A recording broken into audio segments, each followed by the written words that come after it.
রব্বুল আলামিন কোরআনুল কারীমে ডেকে বলছেন ওয়া নাহশুরুহু ইয়াউমাল কিয়ামাতি আ'মা। জোরে বলেন আল্লাহু আকবার। আল্লাহ বললেন তিন শ্রেণীর ব্যক্তিকে আমি আল্লাহ অন্ধ করে তুলব। নাম্বার 1, এক নম্বরে আমি আল্লাহ অন্ধ করে তুলব ওকে যারা কোরআনের আঞ্জামগুলো দেখার পরে দূরে দূরে থাকলো। ওরা জান্নাতের বাগানটাকে দেখার পরে ওরা সে জায়গাতে গিয়ে বসলো না, ওই জায়গাতে গিয়ে কথাগুলো শুনলো না। আমি আল্লাহ তাদেরকে ডেকে বলবো আজকে তোমাদের অপরাধ হলো একটা, সেটা হলো এই তোমরা এই কথাগুলো না শোনার ভান ধরে দূরে সরেছিলে, তোমরা তাদের নাম দিয়ে জিলাপি আড্ডায় মেতেছিলে। আমি আল্লাহ আজকে তোমাদেরকে অন্ধ করে বানিয়েছি, অন্ধ করে তুলেছি এই কারণে, কারণ তোমাদের অপরাধী হলো কোরআনের বিরুদ্ধে যাওয়া। একটু আওয়াজ করে বলেন নাউজুবিল্লাহ। রানীনগরবাসী মন খুলে বলেন তো দেখি, তাহলে আমরা যারা বসেছি আমাদের চাইতে সফল ব্যক্তি আর কেউ হতে পারে? আরো জোরে এবার বলেন তো দেখি, আমরা ভুলে গেলেও আমাদেরকে ভুলেন না তিনি কে? আরো জোরে। আল্লাহ বলেন বান্দা আমাকে ভুলে যেতে পারে, ভুলে যাবে, এই কারণে আমি একটা কিতাব পাঠিয়েছি। নাম কি? বলেন বলেন। এই কোরআনটা পাঠিয়েছেন কে? মানব জাতির জন্য হেদায়েত প্রাপ্ত একটা কিতাব, এতে কোনো সন্দেহ? বলেন বলেন আছে? সূরা বাকারা 1 নাম্বার পৃষ্ঠা 1 নাম্বার লাইনের 1 নাম্বার আয়াতে এটা পেয়ে যাবেন। রব্বুল আলামিন নিজেই ডেকে বলছেন বান্দা শোনো, আলিফ লাম মিম যালিকাল কিতাবু লা রাইবা ফিহি হুদাল লিল মুত্তাকিন।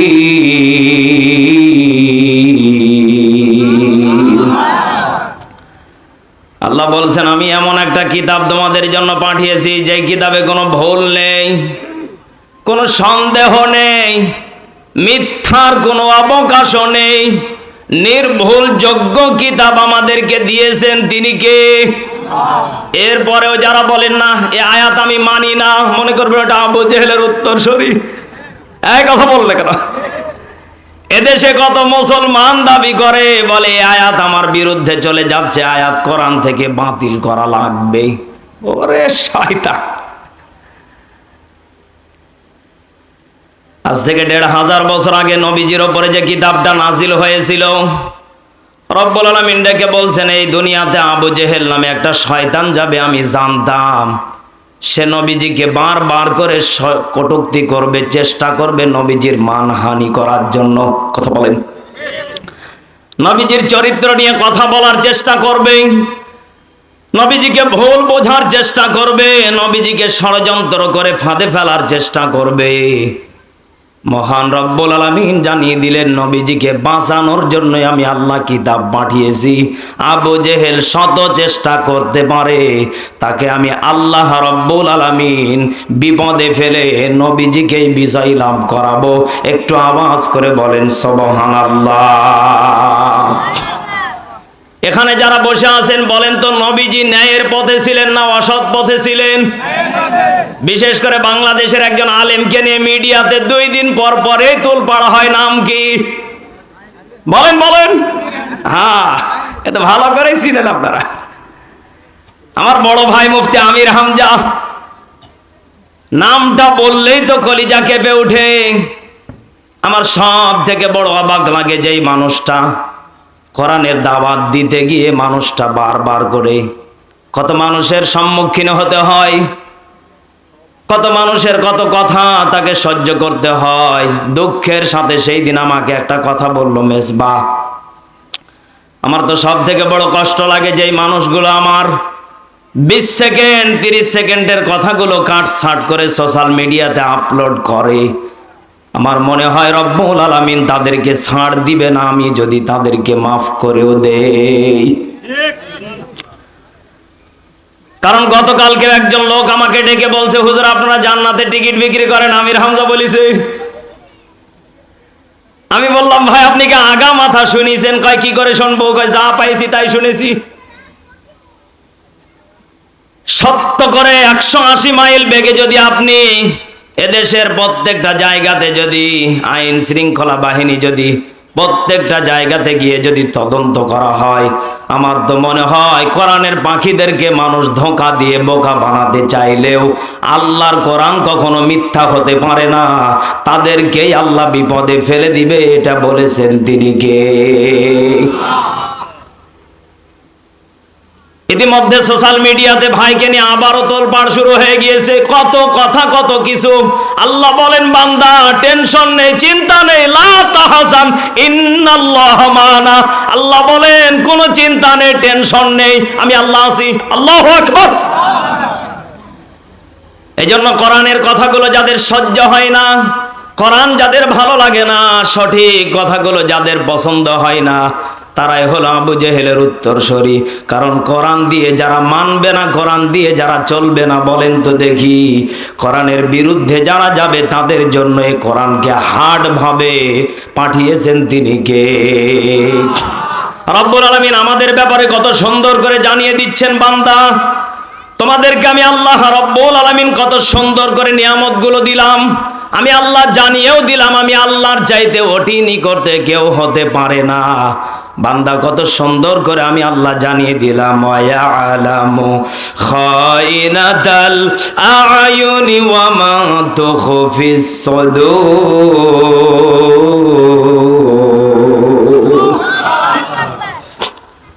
রব্বুল আলামিন ডেকে বলছেন, তিনি এমন রব, তোমার চক্ষু কি খেয়ানত করে, তোমার অন্তরে কি দানা বেঁধেছো? বলেন তো দেখি, সব কিছু জাননেওয়ালার ক্ষমতা তার, তিনি কে? বলেন বলেন। আমার ওস্তাদ একটা আমাকে গল্প শুনিয়েছিল, মেজবাহ।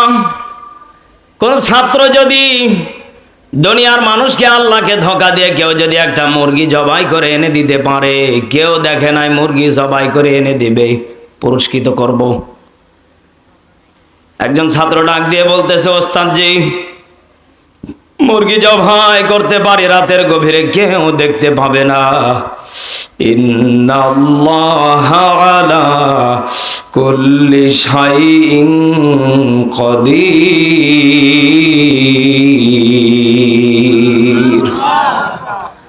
বলেন তো দেখি, নিশ্চয় সব ক্ষমতার মালিক কে? আরো জোরে। গোপনে যদিও আপনি জেনার কাজে লিপ্ত থাকেন, কেউ যেটা দেখে না, দেখে কে? আরো জোরে। গোপনে আপনি মুরগি মানুষের মেরে দিলেন, এদেশের কত যুবক আছে মানুষের কাছে মাহফিলের দিন ডাব আউট করে দেয়। কথা বলে না কেন? সেদিন আমি আত্রায় মাহফিলে গিয়েছি, এই মাসের 4 তারিখে মাহফিল শেষ করার পরে আমি ঘরে ঢুকেছি। আমাকে একজন কমিটির ভাই ডাক দিয়ে বলতেছে, হুজুর কাম তো অকাম হয়ে গিয়েছে, ওয়াজ করে করলেন কি? আমি কই, কাম কি? বলে, হুজুর সে কথা আর বলিয়েন না, দুর্ঘটনা। আরে ভাই বলেন, কি সমস্যা? বলে, হুজুর বয়ানে যা বলেছেন সব ওরা শুনিছে ডাব গাছের মাথার থেকে। আরে ভাই, ডাব গাছের মাথায় করে কি এত রাত্রে? বলে, হুজুর একটাও ডাব গাছে ডাব নেই, সব জিন্দা ওলি রাতে মেরে দিয়েছে। আসলে এদেশে যত কোরআনের বাণী ছড়াচ্ছে, তত এদেশের যুবকেরা ভালো হচ্ছে, খারাপও। কথা বললেন না? এই জন্য আমি আজকে নওগাঁ, বিশেষ করে কি যেন জায়গার নাম, জালালাবাদের, আমি যুবকদেরকে বলতে চাই, কারো গাছের ডাব খাওয়া যাবে, কারো গাছের আম খাওয়া যাবে, কারো গাছের অবৈধ বেল পাড়া যাবে। যদি গোপনে চুরি করে, দেখেন তিনি কে? আল্লাহ বললেন, বান্দা তোমার অন্তরে কি দানা বেঁধেছো, তোমার চোখ কি খেয়ানত করে, আমি সেটাও দেখি। বলেন তো দেখি, সব কিছু যদি তিনি দেখেন, বলেন তো দেখি, মাফ করনে ওয়ালাও তিনি কে? এদেশে যত কোটিপতি আছে, টাকাওয়ালা, বাড়িওয়ালা, বিশেষ করে আমার পাশে যে সভাপতি ভাই বসে আছে, ওনাকে সম্মানের চেয়ারে আপনারা দিয়েছেন, কারণ কি? ওনাকে আল্লাহ একটা সম্মানের জায়গা দুনিয়াতে দান করেছে। কথা বলেন কেন? এখন যদি হিসাব মিলিয়ে দেখেন, ওনাকে সম্মানের জায়গাতে আপনারা রেখেছেন, উনি যদি এই সম্মানটাকে টিকিয়ে রাখতে পারে, রব্বুল আলামিন ডেকে বলছে, বান্দা এই সম্মান শুধু দুনিয়ায় রাখলে হবে না, আখিরাত পর্যন্ত নিয়ে আসা লাগবে। এই মেজবা, দুনিয়ার সম্মান শুধু ঠিক রাখলে হবে না, আখিরাত পর্যন্ত নিয়ে আসা লাগবে। কেউ যদি আখিরাত পর্যন্ত যদি সম্মানটাকে নিয়ে যেতে পারে, বলেন তো দেখি, দুনিয়ার টাকা পয়সা বাড়ি গাড়ি আজরাইলকে ঘুষ দিলেই মনে হয় কাম হয়ে যাবে? হ্যাঁ, কথা বলেন। মরণের সময় যদি বলেন, আজরাইল ভাই আমাকে আর 1 মাস সময় দেন, আমি ওলি হয়ে যাব, যা লাগে নিয়ে যান, টাকার অভাব নাই। আজরাইল মনে মনে চিন্তা করবে, কত বড় শয়তান, আমাকে ঘুষ দিতেছে, আমি আল্লাহর ফেরেশতা। এই কথা বলে না কেন? এজন্য আমার তো সব থেকে বড় একটা আয়াত কোরআনের ভিতরে মনে পড়ে যায়, কুল্লু নাফসিন যায়িকাতুল মাউতি সুম্মা ইলাইনা তুরজাউন।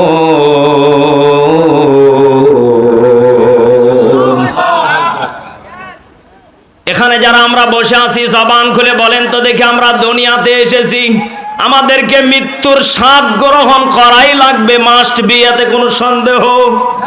মরা লাগবেই, মাস্ট বি। বলেছেন কে?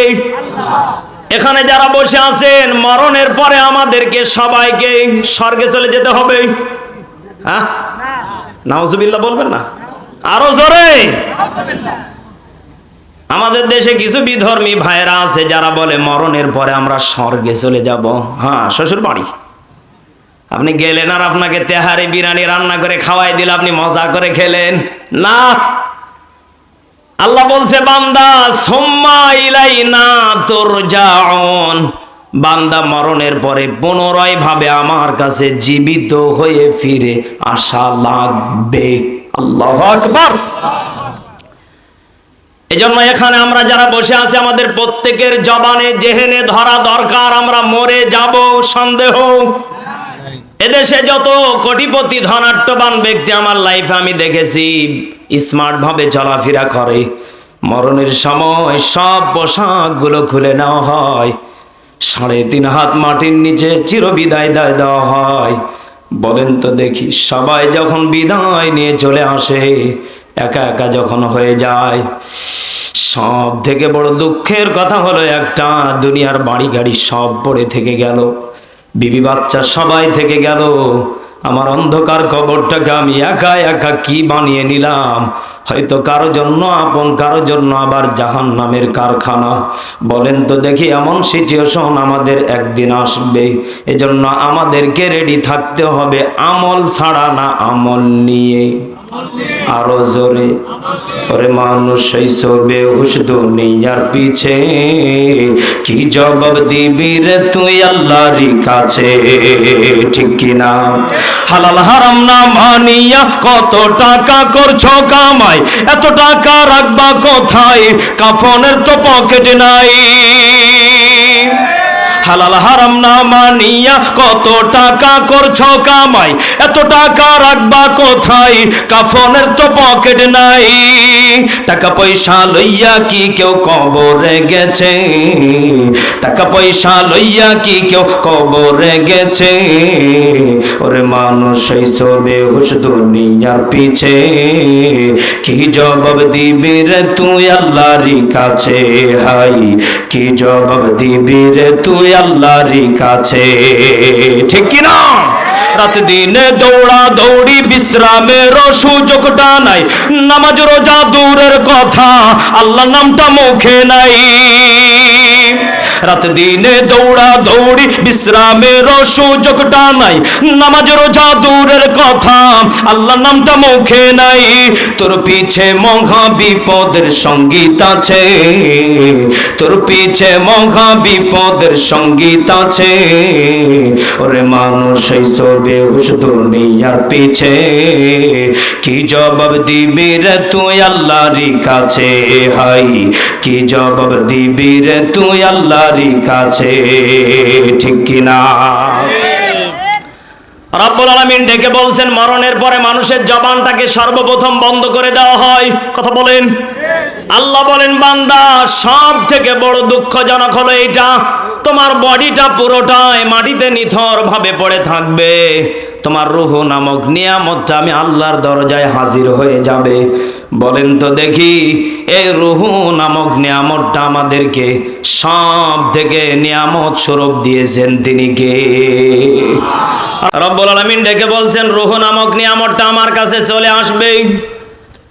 আমি আল্লাহ শুধুমাত্র মানুষকে মাটি দেওয়ার বিধানটা চালু করেছি দুর্গন্ধ যেন না ছড়ায়।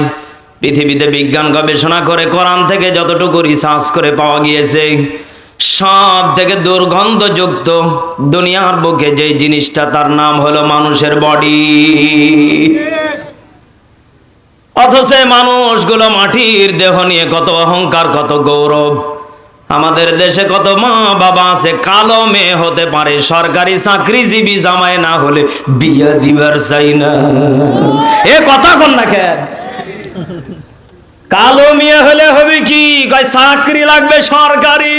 ডাক দিয়ে বললাম, ভাই অপরাধ কি আমাদের? আমরা হুজুর হয়েছি। কয় না, ভিক্ষা করা পড়া দেব না। অথচ আমরা বিয়ে করেছি হুর। আল্লাহু আকবার জোরে কোন। আরে ভাই, আমাদের বউ আল্লাহ জান্নাত থেকে পাঠিয়ে দিয়েছে। অথচ আমি যতগুলো চাকরিজীবীর বউ আমি দেখেছি, প্রত্যেকের বউ হলো হাড়ির পাতিল। কথা বল না কেন? হিসাব মিলিয়ে দেখেন। অথচ আপনার পাশের ইমাম সাহেব 5,000 টাকা ইমামতি করে, আর বউ যদিও পর্দায় থাকে, আপনার বউকে দিয়ে পাঠাবেন, একটু ইমাম সাহেবের বউটা দেখে আসো। বউ দেখে মনে মনে চিন্তা করবে, আল্লাহ পাইছে কি? হিংসা করে। কথা বলেন। অথচ দেশে যত চাকরিজীবী আমি দেখি, এত অহংকার, এত গৌরব, টাকার, শরীরের বাহাদুরি, ক্ষমতার বাহাদুরি। আল্লাহ বলে, বান্দা যে যত কিছু খোঁজে, যত কিছু চেষ্টা করে, বান্দা সে যদি চেষ্টাটা হালাল ভাবে না হয়, আমি আল্লাহর পরীক্ষা সে জায়গাতে শুরু হয়ে যায়। একটু আওয়াজ করে বলেন নাউজুবিল্লাহ। রব্বুল আলামিন ডেকে বলছেন, বান্দারা তোমাদেরকে আমি আল্লাহ রব্বুল আলামিন চোখ দুটা দিয়েছি, গোপনে যা কিছু করো না কেন, ভাবিকে চোখ টিপি মারো, নিজের বউকে না, সব আমি আল্লাহ দেখি গোপনে। আল্লাহু আকবার। এদেশে কত যুবক আছে নিজের বউকে মাঝে মাঝে প্রশংসাও করে না, বউকে সালামও দেয় না, বউকে চোখও মারে না, ভাবি দেখলে কিন্তু পাগল হয়ে যায়। এই কথা বলে না কেন? আমি যতটুকু জানতে পেরেছি, আমার মা বোনেরাও এই ওয়াজ শুনতেছে। নেই? আছে? আছে। আল্লাহ বললেন, ওয়া আলামু খাইনাতাল আয়ুনি ওয়া মা তুখফিস সুদূর। তোমার এই চোখ কি খেয়ানত করে, আমি আল্লাহ কিন্তু সব দেখি। এ বান্দা, গোপনে যা কিছু করো না কেন, সব কিছু আমি আল্লাহ কিন্তু দেখি। অথচ আমার দেশের কত মানুষ আছে চোখ নিয়ে বড়াই করে না।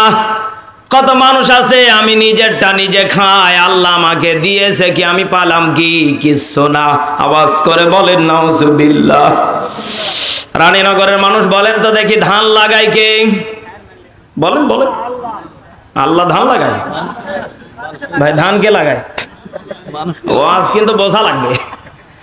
ধান কিন্তু আমরা নিজে হাতে লাগাই। এই ধানটা লাগানোর পরে আল্লাহ বললেন, বান্দা শুধু ধান লাগানো শেষ ছিল না, আগে কিন্তু তুমি কাদা করলে, বিছন ফালালে, বীজ ফালালে, সে জায়গা থেকে আমি আল্লাহ ছোট ছোট দানা থেকে বড় বড় শীষ দিলাম। আস্তে আস্তে করে ওটাকে পানিতে গাড়া হলো, মাটিতে গাড়া হলো।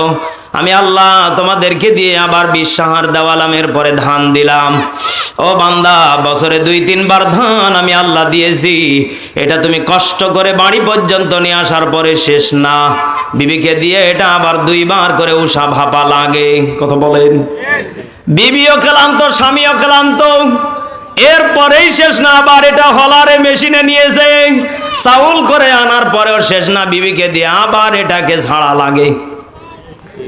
কথা বললে কেন? এতগুলো কষ্ট করার পরে এবার বিবি ভাত তুলে দিয়েছে পাতিলেই। ভাত তোলার পরে ভাত যখন ফুটে গিয়েছে, ভাত হওয়ার পরে স্বামী খেতে বসেছে।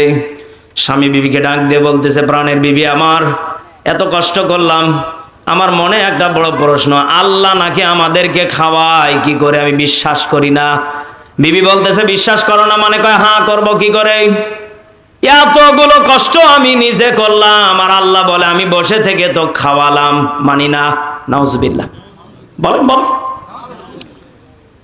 ও ও নওগাঁবাসী, রানীনগরবাসী, জালালাবাদবাসী, বলেন তো দেখি, আপনি হয়তো ক্ষমতার কারণে, শক্তির কারণে, রক্তের কারণে, গরমে হয়তো আপনি বলে দিলেন আল্লাহ খাওয়াই না, আমি নিজে হাতে আমি তুলে এখন খাচ্ছি।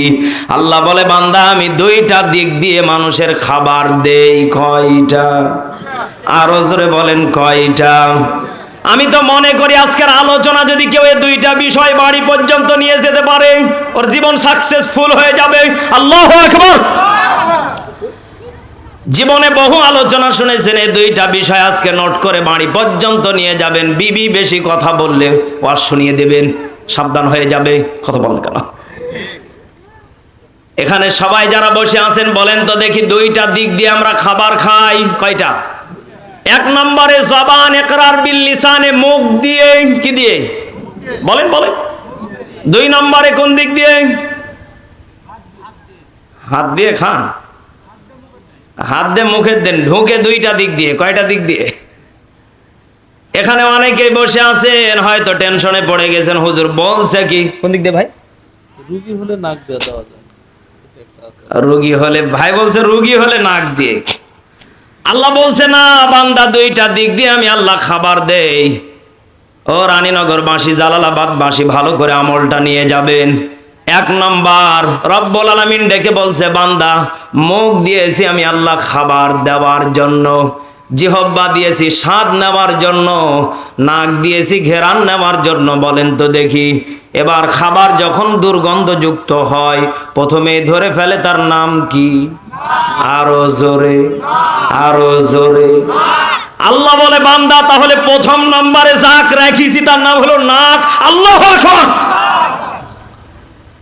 আল্লাহ বলে বান্দা নাক এত বড় একটা পাওয়ারফুল ক্ষমতাশীল নেতা, এ নেতা যদি কয় আমি বন্ধ হয়ে গেলাম 2 মিনিট, এবার বলেন তো দেখি যত বড়ই শক্তিশালী হোক ওর টাইম শেষ। কথা কন, কব্বর ডাইরেক্ট যাবে রে। এ কথা কন না কে? নাক কইতেছে বেশি না, আমি 2 মিনিট বন্ধ হয়ে গেছি, কবরের জন্য কাফনের কাপড় কিন। এ কথা কন না কে?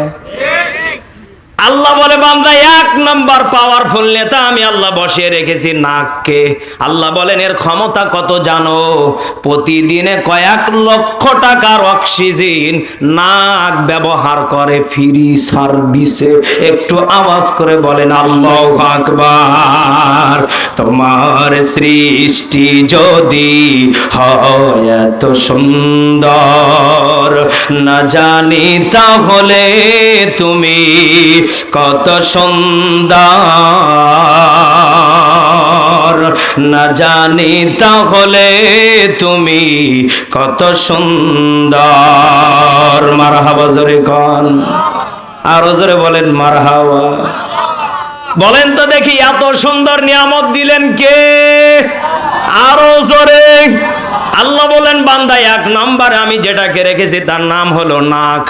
যদি কোনো ব্যক্তি নাক দিয়ে অক্সিজেন না নিতে পারে তার মুখ দিয়ে যাবে। কথা বলেন। এ নাক দিয়ে আমি আল্লাহ অক্সিজেন দেওয়ার জন্য ব্যবস্থা করে দিয়েছি। ও বান্দা যখন তোমাদের ঠান্ডা লেগে যায়, সর্দি লেগে যায়, কত মানুষের নাক বন্ধ হয়ে গেলে মুখ হা মেলে থাকে ঘুমের টাইমে।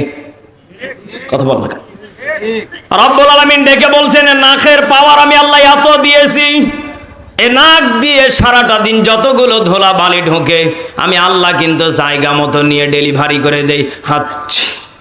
কথা বিজ্ঞান গবেষণা করে বলছে একবার হাঁচি দিলে 40,000 টাকার উপকার করে। কত হাজার? আরো জোরে। অথচ আজকে আমি মাহফিলে যদি বলি 500 টাকা কে কে দিবেন হাত তুলেন, খবর নাই। 1000 কে দিবেন, কই খবর নাই। 5000 কে দিবেন, খবর নাই। ওই মানুষটাকে যদি আমি ভালো করে লক্ষ্য করে তদন্ত করে দেখি 1 লক্ষ 2 লক্ষ টাকার মালিক। আল্লাহ বললেন বান্দা হাসপাতালের বেডে যাওয়ার আগে টিকিট কাটা লাগে তোমাকে 1000 টাকা দিয়ে। কথা বল। ডক্টরেরা ঢোকার আগেই ভিজিট নিবে, তাহলে আপনাকে প্রবেশ করতে দেবে। আল্লাহ বলে বান্দা জান্নাতের বাগানে ঢুকলি বিনি পয়সায় আমি আল্লাহ মাফ করে দিলাম সগীরা গুনাহ। বান্দা যখন নিয়ত করলা 500 1000 2000 5000 আমি আল্লাহ তোমার নিয়ামত বরকত আরো বাড়িয়ে দিলাম। 40,000 টাকার যদি আমি আল্লাহ উপকার নাকের ভিতরে দিতে পারি, পুরো দেহ মিলে আমি আল্লাহ প্রতিনিয়ত লক্ষ লক্ষ টাকার তোমাকে অক্সিজেন খাবার দেই। একটু চিৎকার মেরে বলেন আল্লাহু আকবার। রব্বুল আলামিন ডেকে বলছেন, ও বান্দা শোনো, 2 নম্বর আমি আল্লাহ তোমাদেরকে রাস্তাঘাটে চলতে লেগে আমি আল্লাহ তোমাদের চোখের ভিতরে পোকা দেই পরীক্ষার জন্য। কি এখানে যারা মোটরসাইকেল চালান, ভ্যানে চলেন, বিভিন্ন যানবাহনে যারা চড়েন, বলেন তো দেখি চোখের ভিতরে পোকা ঢোকে 1 কেজি ওজনের? কথা বলা লাগবে তো, কয় কেজি ভাই? ছোট 1 কেজি তো হবে নাকি? হ্যাঁ, হিসাব 1 কেজি না? এলাকার মানুষ হিসাব বুঝে, অত হবে না। ও হিসাব বোঝে না? জি। যাক, চালাক আছে। কষ্ট হচ্ছে নাকি আপনার? তাহলে পোকার ওজন 1 কেজি হবে না, পরিমাণও 1 কেজি হবে না। পোকাটা কতটুকু বিজ্ঞান গবেষণা করছে, বলছে সরিষা দানার সমান। কথা বলে এই ছোট্ট একটা পোকা তার চাইতে ছোট যখন চোখের ভিতরে চলে যায়, বলেন তো দেখি মোটরসাইকেল সামনের দিকে নিবার মন চায় না, জায়গায় ব্রেক কর, আগে 2 মিনিট ডইলে কথা হয় না, আগে আমার 2 মিনিট ডইলে নে তারপরে জায়গা যা, কথা হয় না, কথা হয় না। আল্লাহ বলে বান্দা ছোট্ট একটা পোকা দিলাম পরীক্ষার জন্য, এতটুকু পরীক্ষায় তুমি পাশ করতে পারলা না, বাড়ি পর্যন্ত পৌঁছার শক্তি আমি আল্লাহ দিলাম না। এ বান্দা পোকার কাছে তুমি হার মেনে গেলে, তোমার তাড়া ছিল, গাড়ি ছিল 80-90, অথচ তুমি ওই জায়গাতে 5 মিনিট বিরতি দিয়ে ডলে নিয়ে পোকাটাকে বের করে এরপরে 10 মিনিট বিরতি দিয়ে চোখটাকে ঝেড়ে ঝুড়ে এরপরে টান দিলা। বলেন তো দেখি এত বড় শক্তিশালী পাওয়ার যদি ছোট্ট একটা পোকাকে দিতে পারে, আল্লাহ বলে বান্দা শুধু এখানেই শেষ না, আমি আল্লাহ পোকাটা ঢোকার সঙ্গে সঙ্গে অটোমেটিক চোখ দিয়ে পানি ঝর্ণার মতো বের করে দিলাম। বলেন তো দেখি এত বড় নিয়ামত দিলেন কে?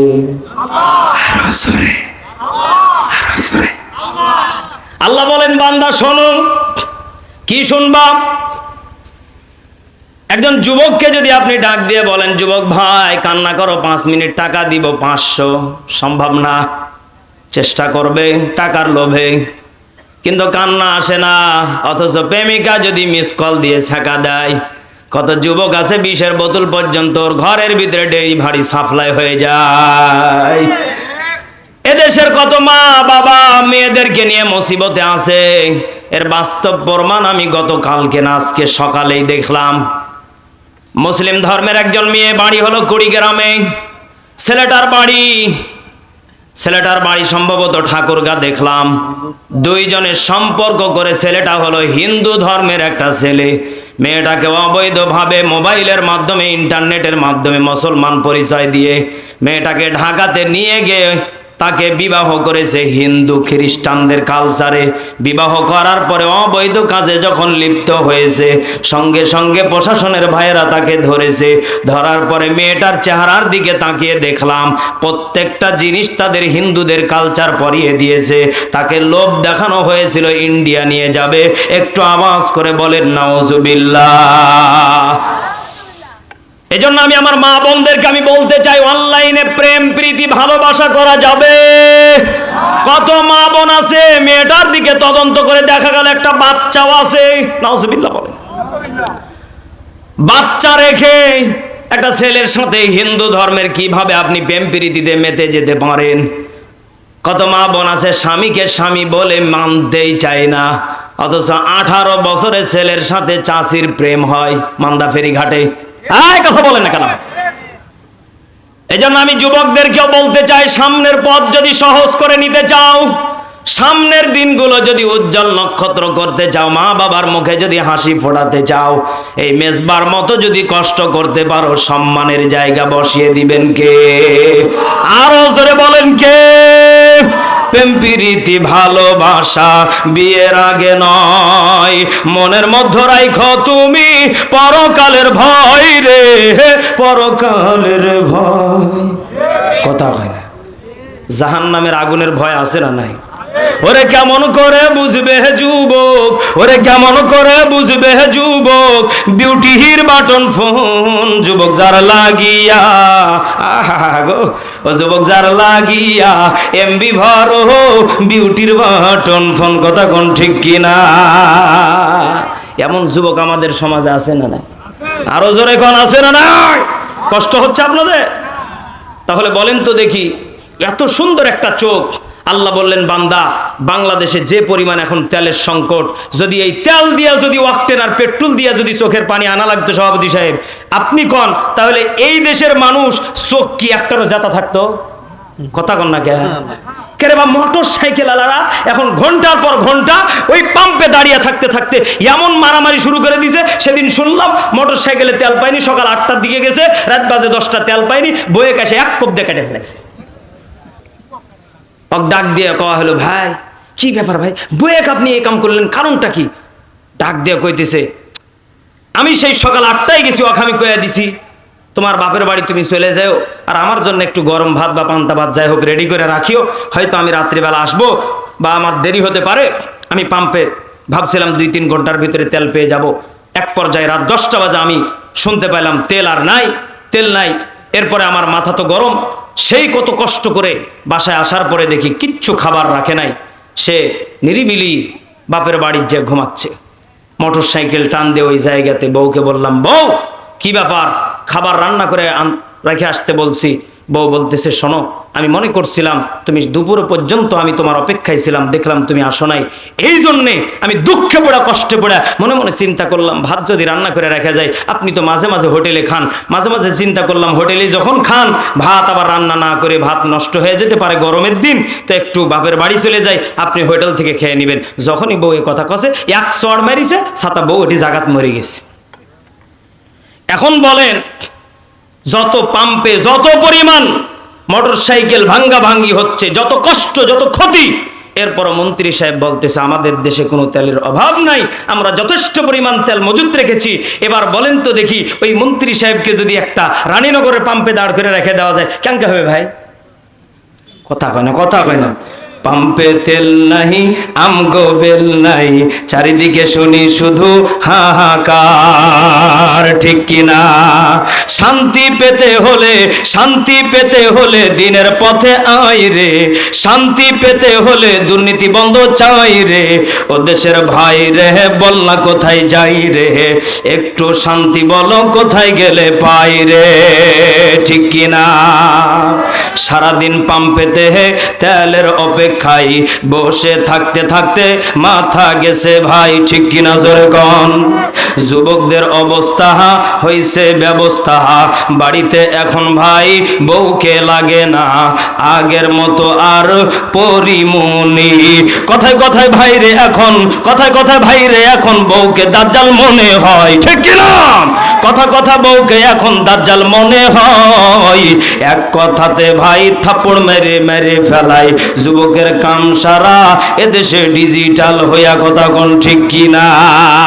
ও দেশের ভাই রে বল না কোথায় যাই রে, একটু শান্তি বলো কোথায় গিয়ে পাই রে, কথা কোন ঠিক কিনা?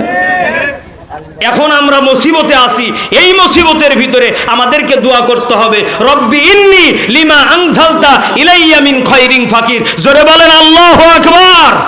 হযরতে মুসা কালিমুল্লাহ একটা গাছের ভিতরে গাছের কাছে আশ্রয় নিতেছে, কাক মারিছে জানেন?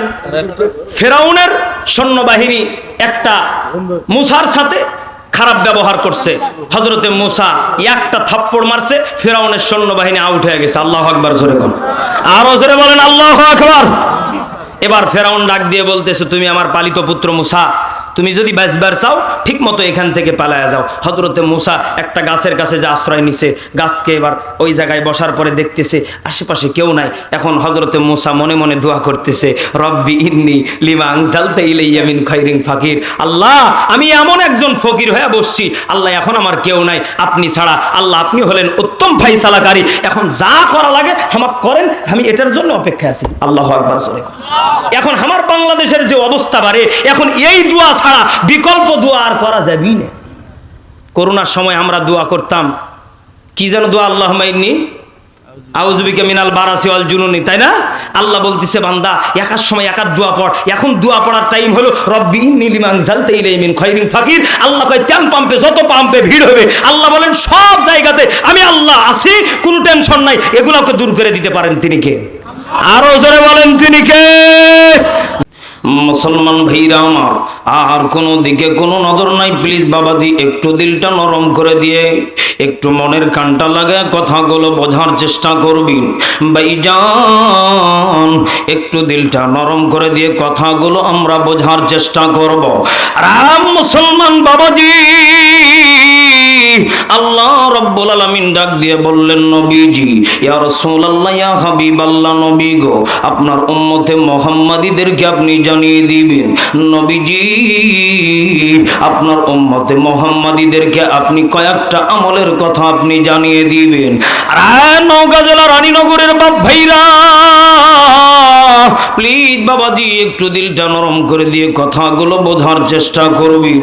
ভাইজান জীবনে বহু আলোচনা শুনেছেন, জীবনে বহুবার বহু কথা শুনেছেন রে ভাইয়া। আমি জানি অনেকের মা নাই, আমি জানি অনেকের বাবা নাই, অনেকের কলিজার টুকরা সন্তান গহীন অন্ধকার কবরে বিদায় নিয়ে চলে গেছে। একটু আওয়াজ করে বলেন কথা ঠিক না ব্যাঠিক? এ মুসলমান বাবাজি, আল্লাহ রাব্বুল আলামিন পবিত্র কোরআনুল কারীমের ভিতরে ডাক দিয়া বললেন, গোলাম রে, ইয়া আইয়ুহাল ইনসানু মা গররাকা বিরাব্বিকাল কারীম। এ আমার বান্দা বান্দিরা, তোমাদেরকে কিসে আমার পথ থেকে তোমাদেরকে পথভ্রষ্ট করে রেখেছে? আমি আল্লাহর পথই হলো সঠিক পথ। একটু আওয়াজ করে বলেন কথা ঠিক না ব্যাঠিক? আর মুসলমান বাবাজি, সূরা ফাতিহার ভিতরে আমার আল্লাহ রাব্বুল আলামিন ডাক দিয়া বললেন, নবীজি আপনার উম্মতে মুহাম্মাদীদেরকে আপনি জানিয়ে দেন, ইহদিনাস সিরাতাল মুস্তাকিম, এটাই হলো সরল সঠিক পথ। একটু আওয়াজ করে বলেন কথা ঠিক না ব্যাঠিক? এ আমার যুবক বাপ ভাইরা, একটু পর্দার আলের মা বোনেরা, দিলের কানটা খুলে দিয়ে কথাগুলো বোঝার চেষ্টা করবেন। মুসলমান বাবাজি, দুনিয়া থাকার জায়গা নয়। দুনিয়া থেকে কিন্তু ফেরাউন কারাউন সবাই কিন্তু বিদায় নিয়ে চলে গেছি। নমরুদ বিদায় নিয়ে চলে গেছে, হামান বিদায় নিয়ে চলে গেছি। এদেশের কত ধনাঢ্যবান কোটিপতি ব্যক্তি সবাই বিদায় নিয়ে গহীন অন্ধকার কবরে চলে গেছি। আব্বা যান, আমি মেজবাও কিন্তু একদিন 3.5 হাত মাটির নিচে জায়গা হয়ে যাবে। এই মুসলমান বন্ধু, ওই কবরে যাবার আগে আমাদের ঈমান নামক দৌলতটা নিয়ে যাওয়া দরকার আছে না নাই? আল্লাহর নবীজি একজন সাহাবী হযরতে আলকামাকে ডাক দিয়ে বললেন, আলকামারি, তোমার ভিতরে আমি যা দেখতে পেয়েছি অন্য কোন সাহাবীর ভিতরে আমি এমন আমল দেখতে পাই নাই। হযরতে আলকামা বললেন, ইয়া রাসূলুল্লাহ, ইয়া হাবিবাল্লাহ, আমার তেমন কোনো আমল নাই। আমল যদি আপনি দেখতে চান, ওই করণীর দিকে তাকান। একটু আওয়াজ করে বলেন আল্লাহু আকবার। আল্লাহর নবী ডাক দিয়ে বললেন, আলকামা রে, আমার ওয়াইশকুরনি কি এমন আমল করে বলবানি? আল্লাহর নবী ডাক দিয়ে বললেন, আলকামা কি এমন আমল করে ওয়াইশকুরনি একটু কি বলবা? হযরত আলকামা ডাক দিয়ে বললেন, নবীজি, হযরতে ওয়াইশকুরনি তার মার খেদমত করতে করতে পেটের চামড়াটা পিঠের সাথে লেগে গিয়েছে। ওগো নবীজি, হযরতে আলকামা নবী নবী বলে পাগল, মা মা বলে পাগল।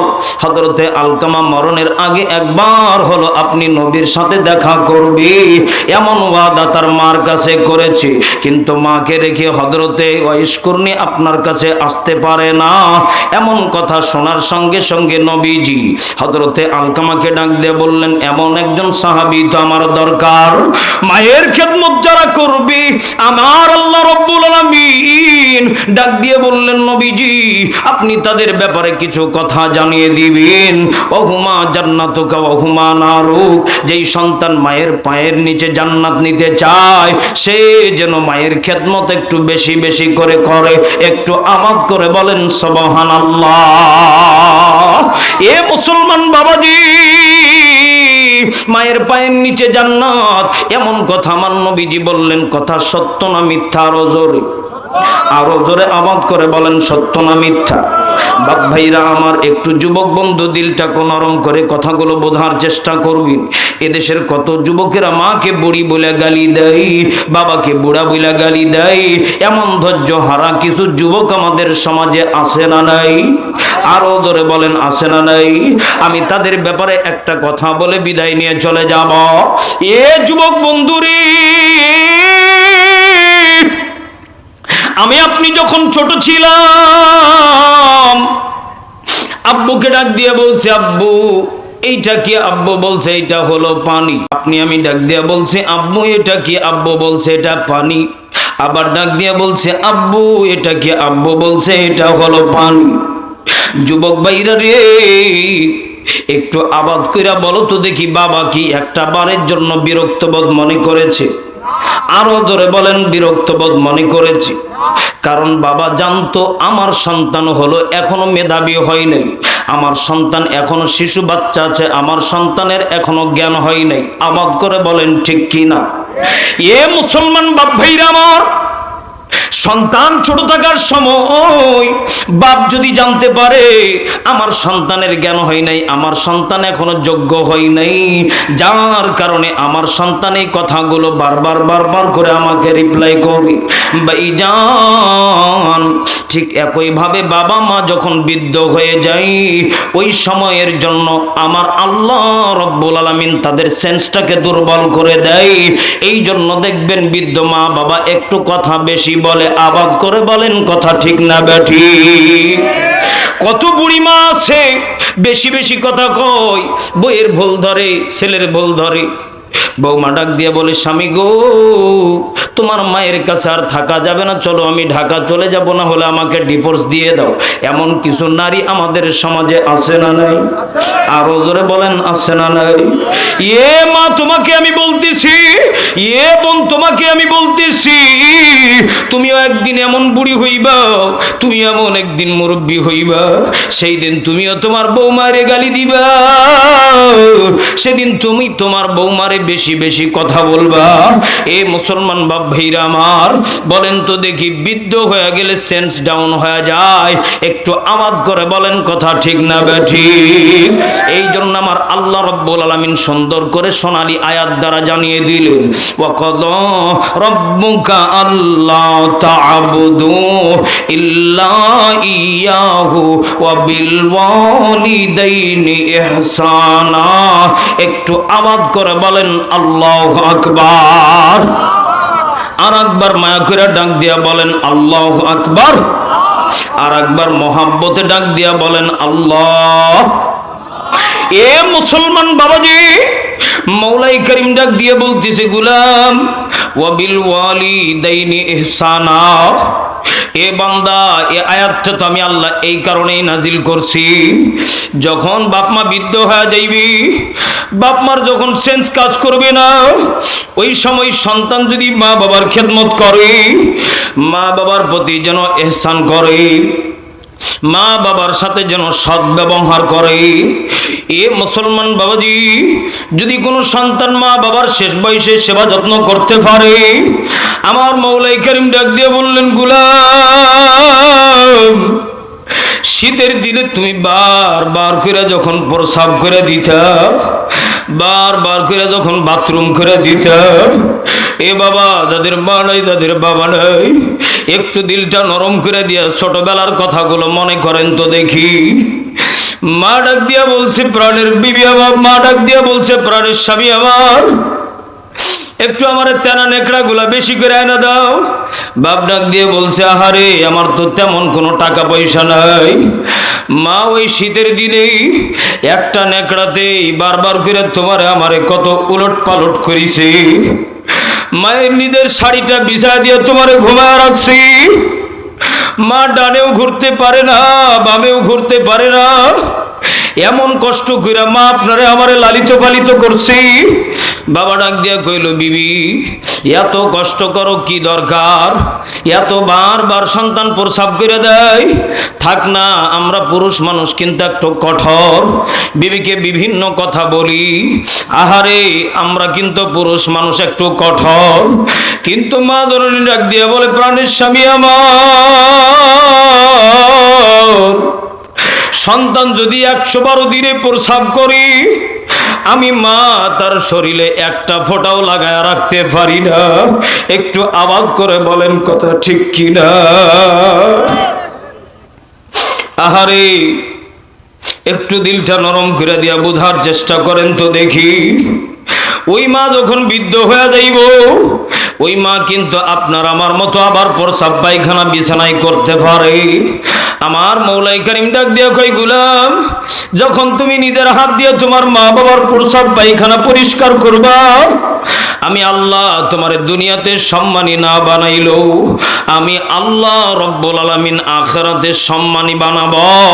একটু আওয়াজ করে বলেন সুবহানাল্লাহ। এ মুসলমান বাবাজি, সিলেটের জমিনে ফাহিম আল চৌধুরী, এ বাবা বাস্তব প্রমাণ। মা অসুস্থ, মায়ের সেবা করার জন্য নিজের বাড়ি গাড়ি ফ্ল্যাট বিক্রি করে দিলেন। এরপরেও মাকে বাঁচাইতে পারলেন না। মায়ের সেবা করতে করতে ফাহিম আল চৌধুরী ডাক দিয়া বললেন, হুজুর আমি আমার এই হাত দিয়া আমি আমার মায়ের প্রস্রাব পরিষ্কার করছি। আমি আমার নিজের হাত দিয়ে আমার মায়ের পায়খানা প্রস্রাব করছি, পরিষ্কার করছি। কিন্তু আমি বিনিময় যা পাইছি এটা বলার মতো না। আমাকে শূন্য থেকে, জিরো থেকে আমাকে হাজার হাজার কোটি টাকার মালিক আমার আল্লাহ বানিয়ে দিয়েছে। শুধুমাত্র আমার মাকে আমি দেখেছি। আমার মাকে যখন আমি বলতাম, মা তুমি কোনো টেনশন করিও না, তোমার সন্তান তোমাকে বাঁচানোর জন্য সর্বোচ্চ চেষ্টা করতেছে। বন্ধুদের কাছ থেকে টাকা ধার নিছে, বন্ধু ফোন দেয়া বলতেছে টাকা কি দিবা না? মা শুনতে পেয়ে ডাক দিয়া বলে, মালিক আমার সন্তান আজকে বন্ধুদের কাছে, বান্ধবীদের কাছে বড় লাঞ্ছিত। আমার সন্তান সবার কাছে আজকে ছোট হয়ে গেছে। কিন্তু আমি মা আজকে দোয়া করে দিলাম, আমার সন্তানকে এমন একদিন আপনি বড় লোক বানাইবেন, এমন একজন ধনাঢ্যবান বানাইবেন, আমার সন্তানের সফলতার কথা যেন সবাই শুনতে চায়, আর সবাই যেন মায়ের খেদমত বেশি বেশি করে করে। একটু আওয়াজ করে বলেন আল্লাহু আকবার। এ বাবাজি, মায়ের খেদমত করলে রহমত বরকত দিবেন কে? বাবার খেদমত করলে রহমত বরকত দিবেন কে? এ মুসলমান বাপ ভাইরা আমার, মায়ের সেবা যত্ন করলে লস হবে না। যাদের মা নাই, যাদের বাবা নাই, একটু নিচু দিকে মাথা হালান, একটু নিচু দিকে মাথাটা নুয়া ডাক দিয়া বলেন আল্লাহ। আর একবার সবাই মিলে ডাক দিয়া বলেন আল্লাহ। আর একবার ডাক দিয়ে বলেন আল্লাহ। যাদের মা নাই, যাদের বাবা নাই, হাতটা তুলেন তো দেখি। হুজুর আমার মা নাই, হুজুর আমার বাবা নাই, হুজুর আমার মা আছে, হুজুর আমার মা অসুস্থ, আমার মাকে আমি 3.5 হাত মাটির নিচে রাইখা চলে আসছি। আমার মা কেমন আছে জানি না। আমার মায়ের স্মৃতি মনে পড়লে আমার বুকটা ফাইটটা যায়। নবী করিম ডাক দিয়া বলেন, যেই সন্তান মায়ের জন্য একটা ফোঁটা চোখের পানি ফেলবে, তার মায়ের কবরে আযাব থাকলে স্বয়ং আযাব মাফ হয়ে যাবে। কবরটাকে আমার আল্লাহ জান্নাত বানিয়ে দিবে। জোরে বলেন আমিন। বাবা তুমি কেমন আছো ছোট্ট মাটির ঘরে, তোমার কথা হৃদয় মাঝে পড়ছে বারে বারে। বাবা গো, বাবা, বাবা গো, বাবা, মা তুমি আছো ছোট্ট মাটির ঘরে, তোমার কথা হৃদয় মাঝে পড়ছে বারে বারে।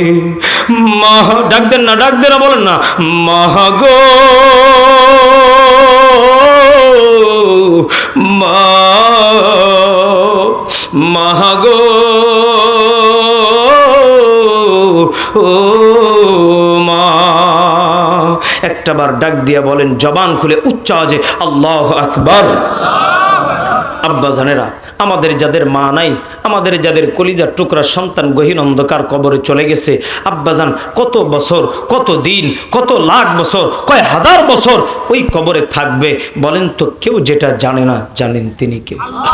আব্বাজান, আমাদেরকে চলেই যেতে হবে, আমাদের শেষ ঠিকানা কবর, আমাদেরকে চলেই যেতে হবে। আমি গত বছর রাজশাহী বাঘাতে মাহফিল করলাম, একজন মুরব্বী আমার পাশে বসেছিল, শুনলাম 2 মাস পরে ইন্তেকাল করলেন। মাহফিলের সভাপতি ছিলেন, আল্লাহর বান্দা রোড অ্যাক্সিডেন্ট করে মারা গেলেন। বলেন তো দেখি, এ বান্দা এত সুন্দর নিয়ামতে আমাদেরকে রেখেছেন, এরপরও আল্লাহ বলে বান্দা তোমাদেরকে মরাই লাগবে। বলেন তো এর চাইতে হাজার হাজার কোটি কোটি গুণ আমাদেরকে আরো দামি নিয়ামত দিবেন এমন ওয়াদা করেছেন তিনি কে? আরো জোরে আওয়াজ করে বলেন কে? দেখেন তো চিনতে পারেন কিনা। सूरज ने दिया अपने शुआओ गई पैगाम, सूरज ने दिया अपने शुआओ गई पैगाम, दुनिया है अजब चीज को भी सबह को भी शान, दुनिया है अजब चीज को भी सबह को भी शान। মদিনা যাইতে পারলাম না, মদিনা দেখতে পারলাম না,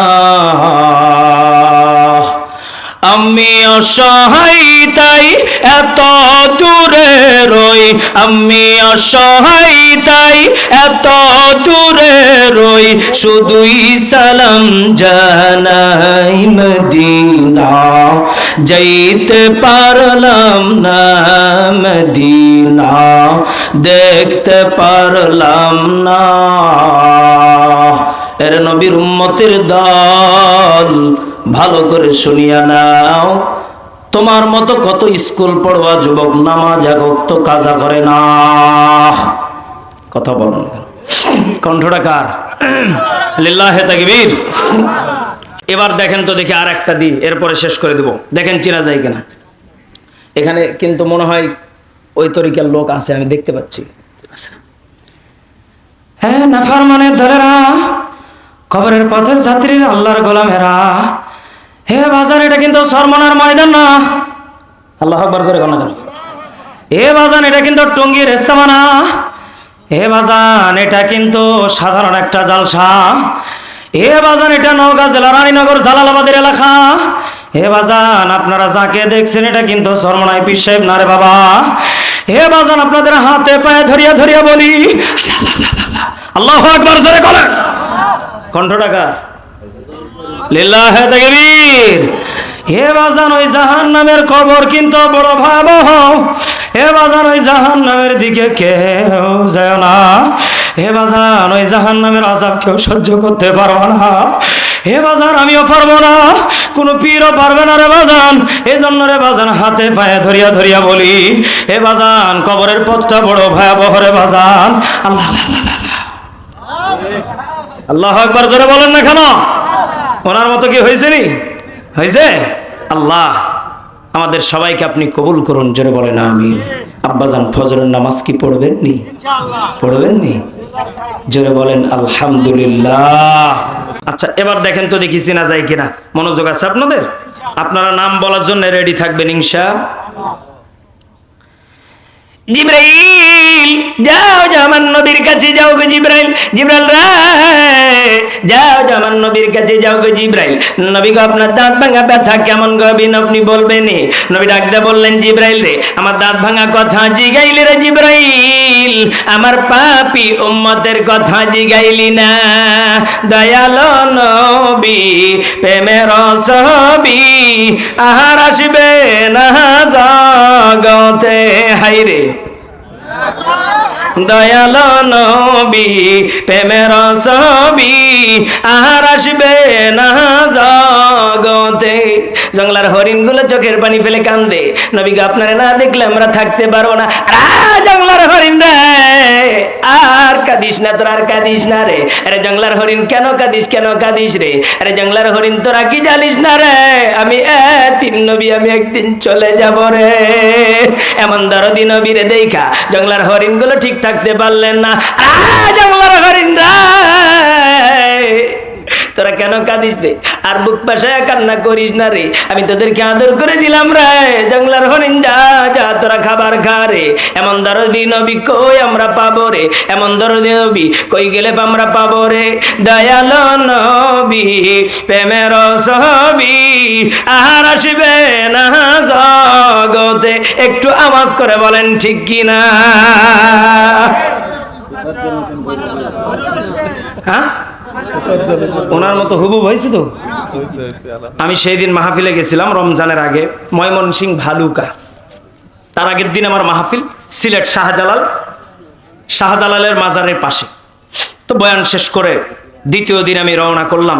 তো আমাকে ভৈরব দিয়ে যেতে হবে কিন্তু ময়মনসিংহ ভালুকা। তো ভৈরবে আমি দাঁড়ালাম, দাঁড়ানোর পর এক মসজিদে ফজরের সালাত আদায় করলাম। ওখানে রেস্ট নিচ্ছিলাম। ইন্দিমি টাইমে ইমাম সাহেব ডাক দিয়ে বলছে, হুজুর আপনাকে আমি চিনি। বললাম কিভাবে? বলে হুজুর আপনি বিভিন্ন বক্তার কণ্ঠে ওয়াজ করেন। তা আমি বললাম যে ঠিক আছে। বলে হুজুর আপনি এমন একটা জায়গায় আসছেন, এই ভৈরব থানাতেই ভৈরবীর বাড়ি। আল্লাহু আকবার জোরে কন। আমি বললাম বলেন কি? আমার স্মরণই ছিল না যে আমি এখন ভৈরবে আসি, তোফাজ্জল আঙ্কেলের বাসার এলাকাতে আসি, ওনার এলাকাতে আমি আসি, চিন্তা করতে পারি নাই। ইমাম সাহেব ডাক দিয়ে বলতেছে, হুজুর ওনার কণ্ঠ আপনার কণ্ঠ সেম টু সেম। হুজুর আপনি যদি যাবার চান লোকেশন দিচ্ছি, যান। এখান থেকে মাত্র 5 কিলো দূরে, ভৈরব থেকে ওনার বাসা 5 কিলোমিটার দূরে। উনি যে মসজিদে ইমামতি করতেন ওই মসজিদে প্রায় 2-3 ঘন্টা রেস্ট নেওয়ার পরে আমি গেলাম। যাওয়ার পরে দেখি আল্লাহর বান্দা চিরদিনের মতো কবরে শাহিত হয়ে গেছে। আল্লাহ ওনার কবরটাকে জান্নাত নসিব করুন, জোরে বলে না। ওনার গ্রামে ঢোকার সাথে সাথে সব থেকে চমক লাগছে, মিডিয়ার ভাইয়েরা দেখি 3-4টা দাঁড়িয়ে আছে। ওরা আমার দেখেই কয় এই হুজুর তো দেখি তোফাজ্জলে কণ্ঠে ওয়াজ করে। পরে ওরা আবার আমার সাক্ষাৎকার নিল। কবরের পাশে যায় দেখলাম আল্লাহর বান্দা এমন নিরিবিলি ভাবে শুয়ে আছে, কোনো পাকাও করা নাই, ডিজাইন করা নাই, লেখাও নাই যে এই জায়গাতে অমুক শুয়ে আছে।